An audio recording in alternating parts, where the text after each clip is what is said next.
Captain Tavares, altitude is imperative to forging a stable connection with the prime resonator in Theopolis.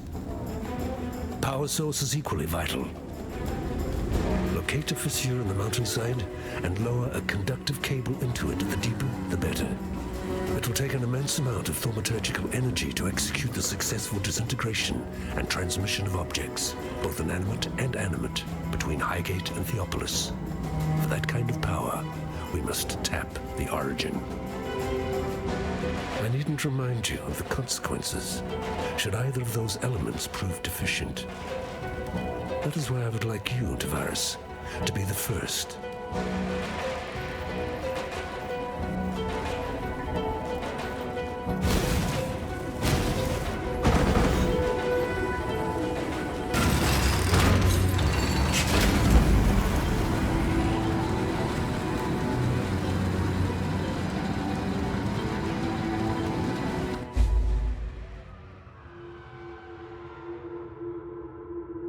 I'm going to show them how right they were to fear me.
Yes.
Be careful.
much clutter.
Yes? Yes.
See ya.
clumsy me.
that all?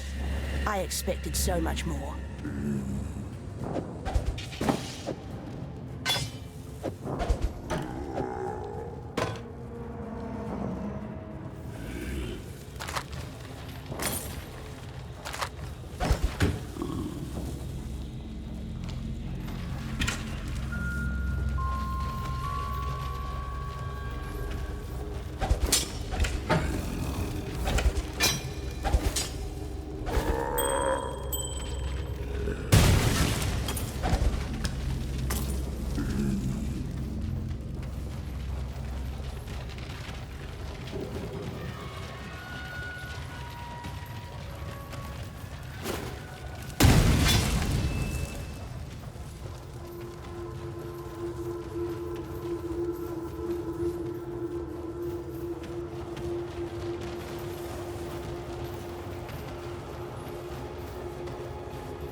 Seems there's a rebellion on.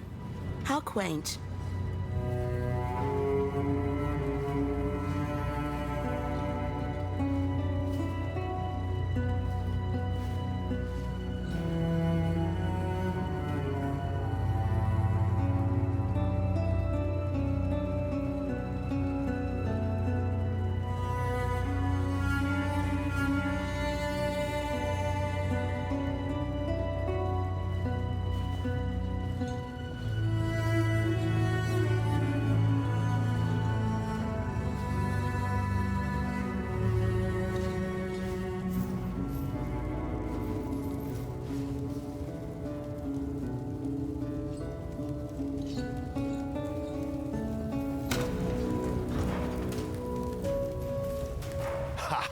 After everything I've done, it took an Oriathan to get these slaves up off their shackled asses and fighting.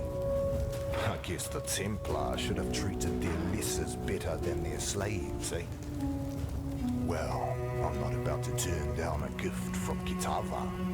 If he wants slave and outcast to join hands, then let's remind these Templar that they're flesh and blood, just like us. Utsulamakora is what they call me. I'm what passes for a chief around here. Well, I put the steel in their hands. I tell them where to stand, where to run, where to die. If that doesn't make me a chief, what does? Blood isn't the only currency we need to earn to buy our freedom. We can kill all the Templar mongrels we like out there. It won't matter a damn if we don't get inside their stronghold, Templar courts. Might as well put my bloody chains back on right now. The problem is, there's some sort of witchery surrounding the place. Only those who see the truth with faithful eyes are getting in there. The power of innocence. It's all in the eyes, you see. Yet blessed Kitava has answered my prayers and sent us just the pair of eyes we need. The ever-faithful Justikar Casticus. He's there in the control blocks right now, smiting my people with self-righteous fury. Find him. Take a deep breath. Inhale the the twin stink of exploitation and oppression. Yes, these pens and cells had been our home away from home since the first Karui were brought here by Marseus Lioneye, their great hero of the Empire. One of the best slavers they ever had. Not that he was the only one. Captain Sigmund Fairgraves funded many an expedition of the whipped backs of Karui children. High Templar Dominus was only the latest in a long line of men to grow rich by trading in misery. Oriathan wealth was built on Karui poverty. Overseer's Tower, this place is called. Do you know the worst thing about the men who stood here, watching us, cursing us, descending to whip and kick us like curs? They were slaves, like us, willing to turn on their brethren for a bigger cage and a few extra rations. I can't quite put into words what a pleasure it was to take this tower, to rip the greedy eyes from those traitors. Did they see it coming? I hope so.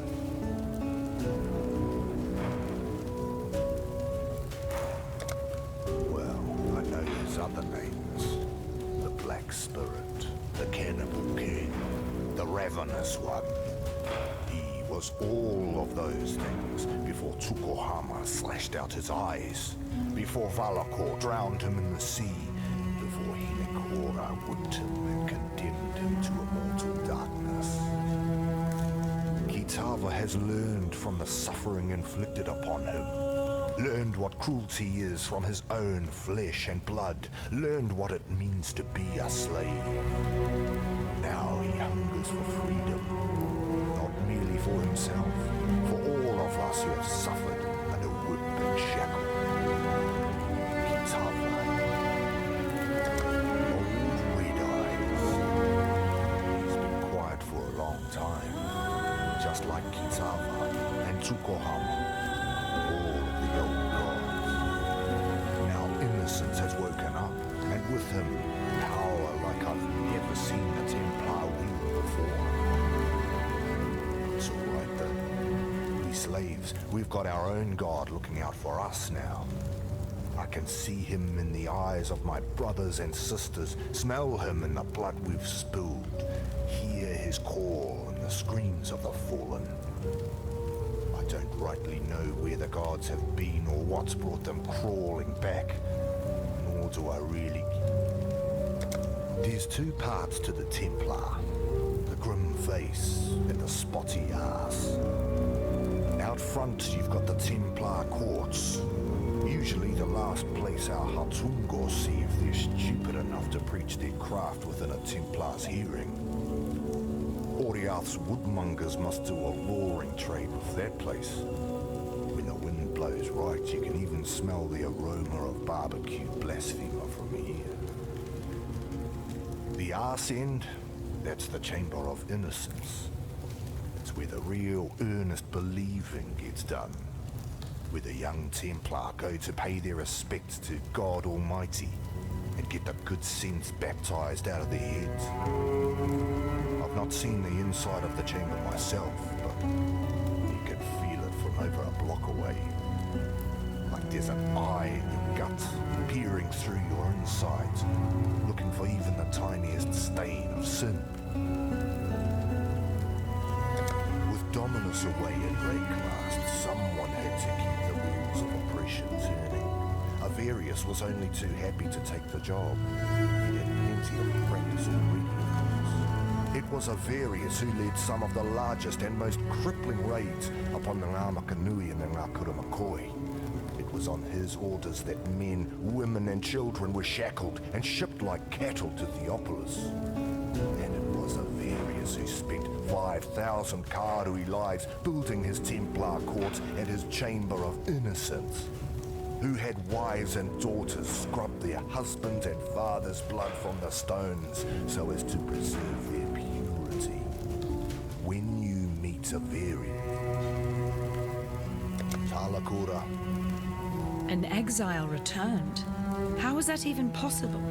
Rising out of the darkness to claim the souls of our enemies like Hinekora in the stories my mother used to tell me. Well, your divine intervention gave us just the diversion we needed to take this tower. So if you keep doing things like that, then I might have to start believing in the gods again.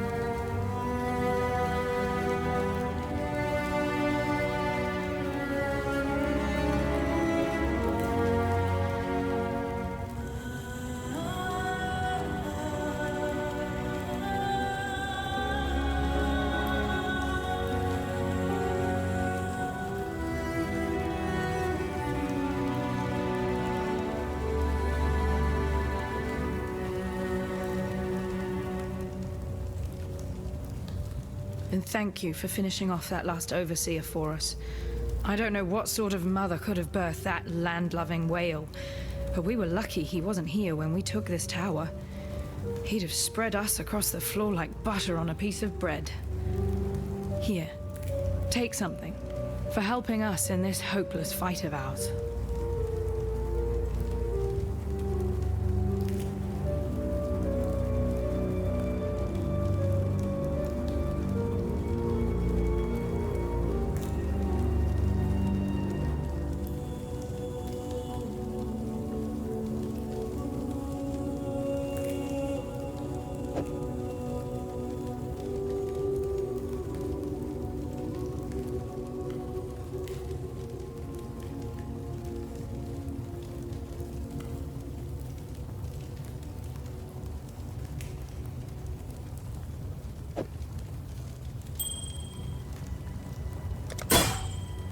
We'd been planning it for months, spreading the word, stealing weapons, gathering support.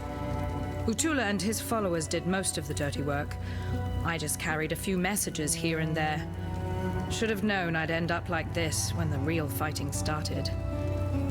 In the darkest hour before dawn, that's when we broke our chains. And as many overseer necks as we could wrap our hands around. We took the Panopticon as the sun rose over Theopolis, and that's as far as we got. When you're up against cold steel and colder hearts, there's only so far that anger will take you. Few of us can say that we've devoted our lives to anything greater than ourselves. Can you? I think Utula can.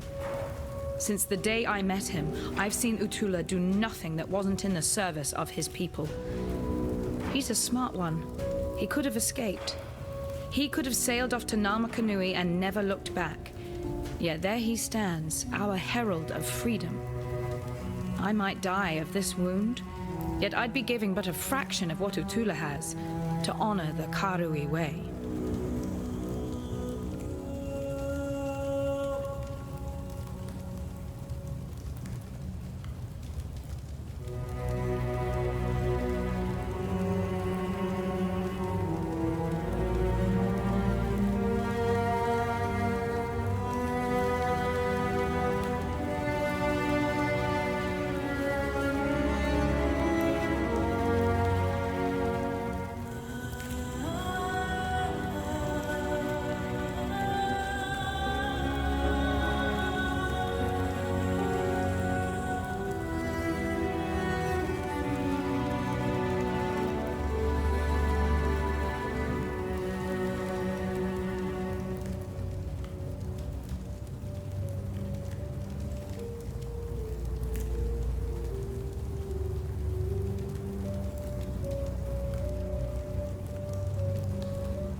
Remember, we do this for freedom.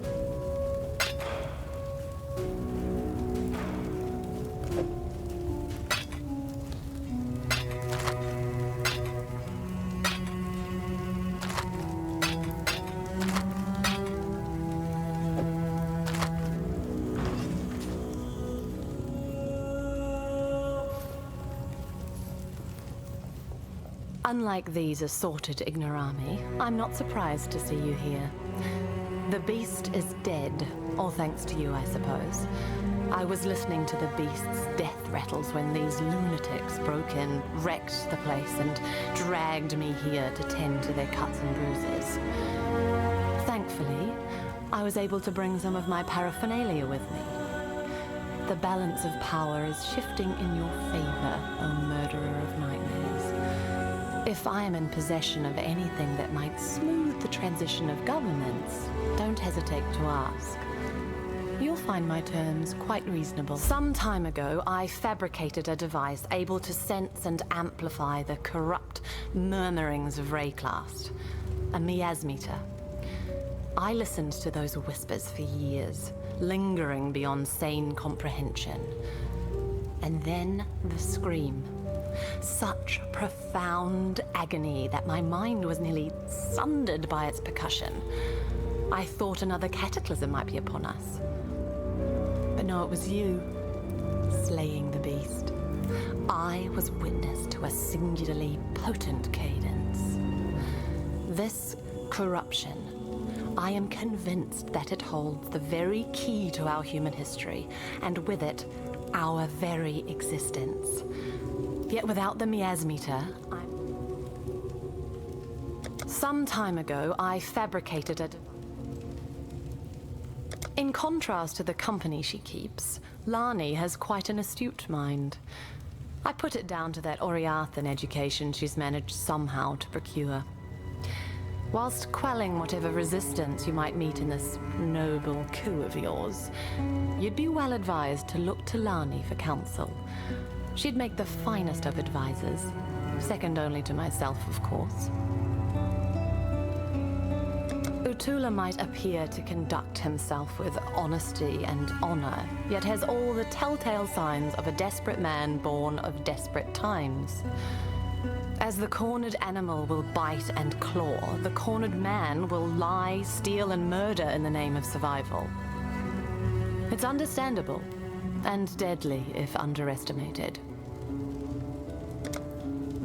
I can't really fault Justicar Casticus, a man committed, heart and soul, to upholding the law.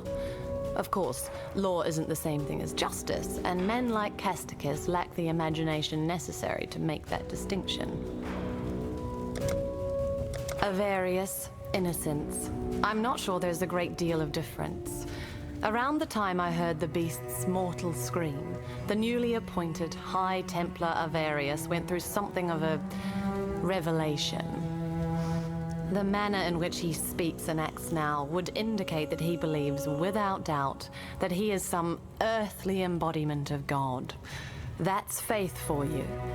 It'll reduce grown men to them. I gave Piety everything, devoted my life to her work. What did that thankless bitch do for me in return?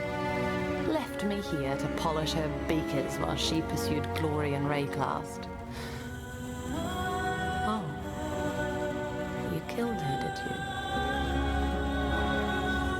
you? Likely as not, you'd have killed me too had I been there. In that case, perhaps we both got exactly what we deserved. Piety and I have devoted ourselves to the betterment of the human condition. As for our methods, Piety had a saying that summed it up nicely. Would you consider the feelings of the stones when constructing a glorious cathedral in the name of God? Casticus supplied us with slaves, mostly Kardui, and I put them to good use. In fact, I believe their participation in my experiments elevated them from squalor to splendor. Our subjects were able to give their otherwise meaningless lives to something greater than themselves.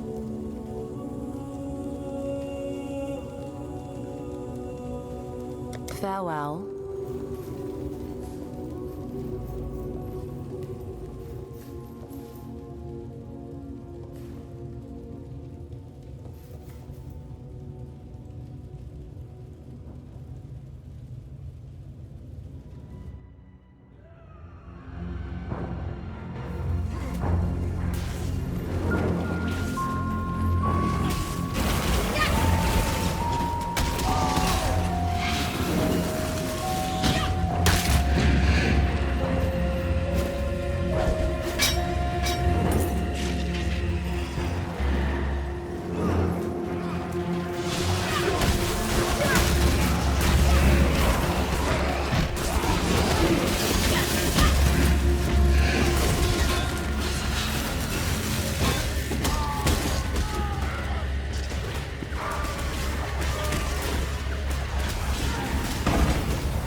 Too much clutter.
clatter